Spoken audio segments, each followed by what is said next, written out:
mchizi, lengo ni kumtega tu yani. Unafanya nini sasa hiki? Nini? Kwa hiyo hujui unachokifanya? Sijui mimi. Unasafisha huku umeuweka mzigo wako usoni kwangu. Huu si wangu, kwani wako? Kama ni wako, kwa nini uweke usoni mwangu? Nasafisha nyumba yangu. Unaongea nini wewe? Unanitega na hizo nyama, si ndio? Ona tena, unaweka kwenye uso wangu. He? Mchizi akawa amesepa pale. Toa nyama zako hapa. Dora ikabidi azikague kwanza nyama pale na nini. Kwa nini hazijamvutia mchizi? Leo Dora amerudi nyumbani kwake na mchizi haelewi kwa nini Dora amekuja. Akasema amekuja kuchukua vitu vyake, mwana akamkazia kuingia ndani. Dora akahisi pengine kuna mwanamke mwingine huko ndani. Akasema nikikukamata nitakumaliza. Njoo nje. Alipofika chumbani alitafuta sana yani. Anataka kumjua huyo mwanamke ambaye yupo huko ndani. Umemaliza? Chukua vitu ambavyo umefaa tuondoke hapa. Siondoki huko ndani. Hii ni nyumba yangu pia. Lakini tutapeana taraka hivi karibuni. Hayo hayanihusu. Labda tuuze hii nyumba tugawane pesa. Dora amegoma kabisa kuondoka. Mchizi akamshika kwa nguvu na mbiu akamtoa nje. Akamleta hadi sebuleni mkuku akamtupa kule. Dora kaumia mkono bana. Roho ya huruma ikamjia mchizi. Lakini kapandisha mashetani ya Dora. Hataki tena kushikwa, akawa amesepa. Kwa nini ulimsukuma?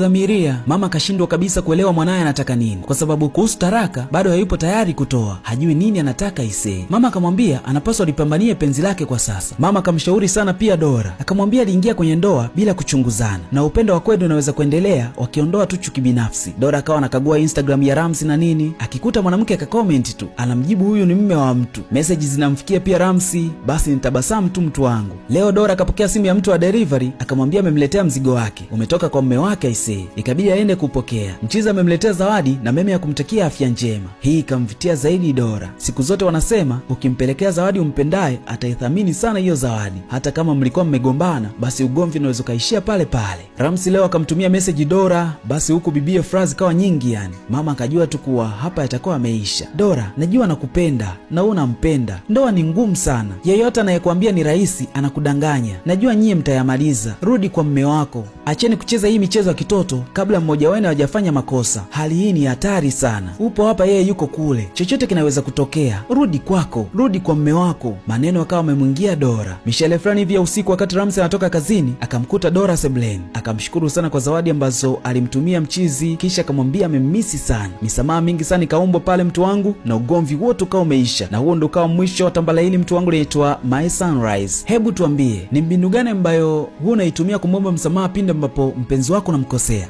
Usiache kusubscribe, kucomment na kushare kwa wengine pia. Hadi wakati mwingine, bye.